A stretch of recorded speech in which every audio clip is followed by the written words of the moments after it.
warahmatullahi taala wabarakatuh. Pada kesempatan kali ini saya akan menjelaskan tentang mustahik zakat ataupun asnaf-asnaf golongan yang hak untuk menerima manfaat dari zakat. Ketika kita mau berzakat, maka kita harus menyalurkan zakat itu kepada 8 asnaf ataupun 8 golongan.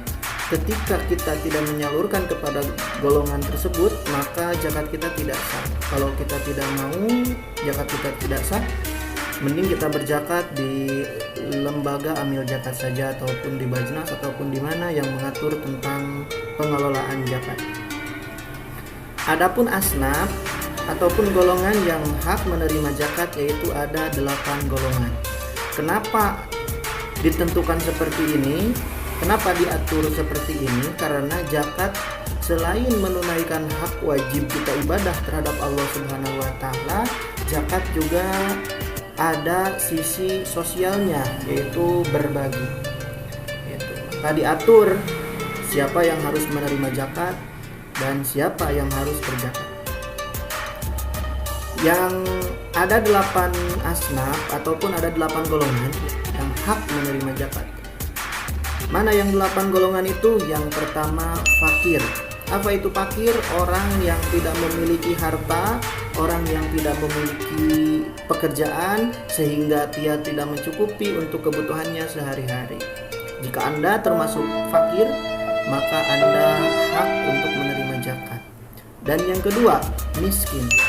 Apa itu miskin? Orang yang memiliki harta tetapi hartanya tidak mencukupi untuk kebutuhan sehari-hari. Taruhlah orang yang kekurangan, misalnya dia itu punya uang itu 100.000, tetapi kebutuhan dia 200.000, kebutuhan pokok ya, bukan bermewah-mewahan. Kalau kita punya 10 juta, kita pengen motor, itu bukan miskin.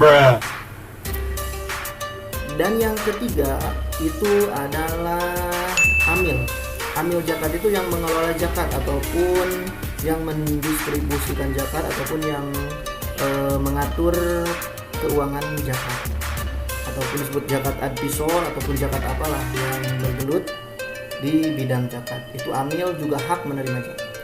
Yang keempat itu ada mu'alaf.